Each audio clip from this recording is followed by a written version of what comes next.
This video is sponsored by Ram Ram Group of Companies, co-sponsored by Nature House and Bhaiya Ji Silver Coated Ilaichi। 7 साल पहले हुए एक घटना को लेकर अब कोर्ट का आदेश आ गया है और इस कोर्ट के आदेश के मुताबिक भारतीय जनता पार्टी के नेताओं की पूरी खेप अगले 7 साल तक जेल की सलाखों के पीछे रहेगी। ये कौन सा मामला है, आज आपको दिखाने जा रहा हूं। दरअसल भारतीय जनता पार्टी शासित राज्य यानी उत्तर प्रदेश के अंदर ही ये एक बड़ा बवाल हुआ था।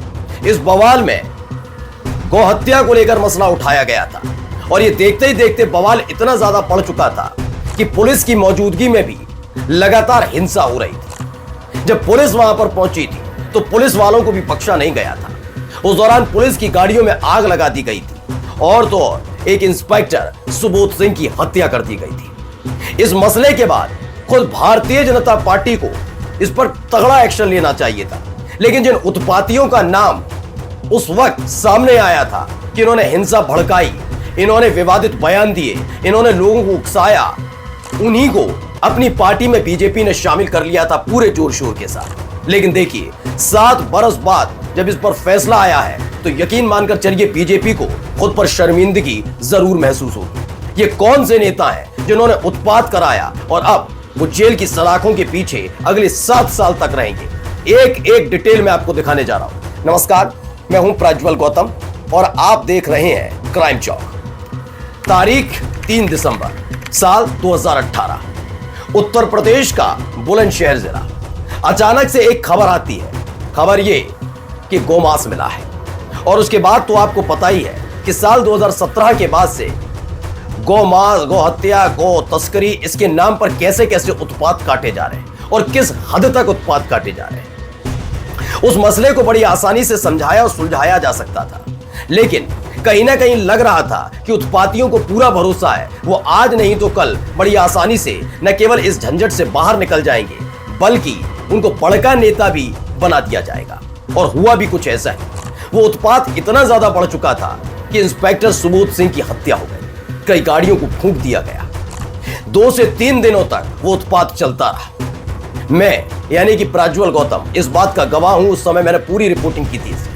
मैंने देखा था कि जहां एक तरफ बुलंदशहर के अंदर लगातार ऐसा उत्पात हो रहा था तो वहीं दूसरी तरफ योगी आदित्यनाथ गोरखपुर में उस वक्त के छत्तीसगढ़ के मुख्यमंत्री का स्वागत कर रहे थे, जो सब पत्नी गोरखपुर पहुंचे थे। चेहरे पर मुस्कान थी, जबकि उत्तर प्रदेश का मुखिया होने के नाते योगी आदित्यनाथ के चेहरे पर तनाव होना चाहिए था। उनके ही शासन वाली पुलिस के एक इंस्पेक्टर को उत्पातियों ने मार दिया था, लेकिन चेहरे पर कोई शिकन नजर नहीं आई थी उस समय उत्तर प्रदेश के मुख्यमंत्री योगी आदित्यनाथ थे। आगे की घटना और भी हैरान कर देने वाली है।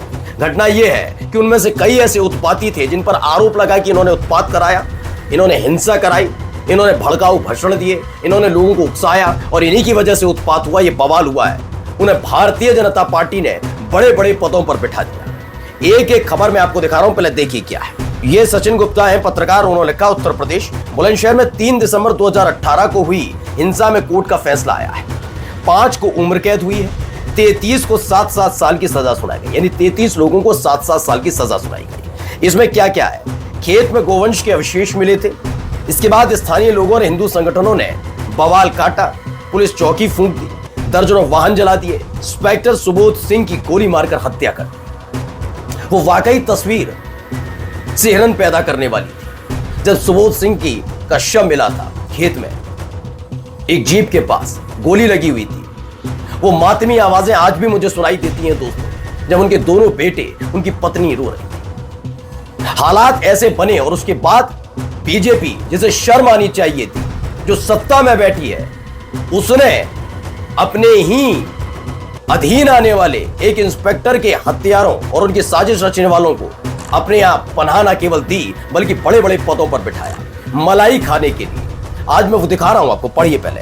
हत्याकांड में प्रशांत नट, डेविड, राहुल, जॉनी चौधरी और लोकेंद्र को उम्र कैद की सजा हुई 5 को। अब ये 33 लोगों में कौन कौन है जरा देखिए। हिंसा करने में योगेश राज, इसका नाम तब बहुत तेज रफ्तार से गूंजा था। कौन है योगेश राज, अभी आपको बताऊंगा।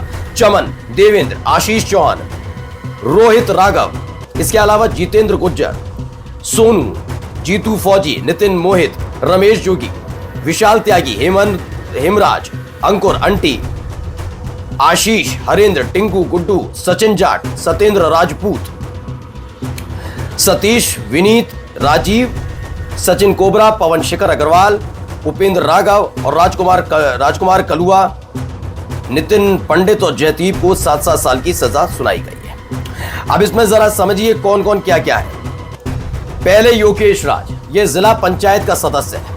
अब सोचिए, ये जिला पंचायत का सदस्य है जो जिसे 7 साल की सजा सुनाई। ये सचिन अहलावत बीजेपी मंडल अध्यक्ष है। पवन राजपूत आरएसएस का नगर कार्यवाह है, आरएसएस का। और निषाद पार्टी जो एनडीए के साथ ही इस समय बीजेपी के साथ है, उसका है शिखर अग्रवाल। तो ये सारे के सारे ये लोग हैं। अब सोचिए कैसे उत्पातियों को आपने शरण दी। मुझे इसी से रिलेटेड एक और मसला याद आता है। सीएए के खिलाफ जब दिल्ली में हो रहा था प्रदर्शन, तो आपको याद होगा वहां पर एक गोली तानने वाला, बंदूक तानने वाला व्यक्ति था। बाद में पता लगा भारतीय जनता पार्टी ने उसे भी अपने यहाँ शरण दी, उसे भी बड़का नेता बनाया। और अब अगला नंबर इन लोगों का था। तब भी इनकी बड़ी आलोचना हुई थी कि ऐसे आरोपी जो लोगों को उकसाते हैं, भड़काते हैं, उनको क्यों पनाह दी जा रही है। बीजेपी नहीं मानी। अब देखिए कोर्ट का फैसला आ गया है, 7-7 साल सजा सुनाई गई है। नमस्कार। New Public Inter College Lucknow. Admission open. For more information, call 0522 282232 or 7755 089585.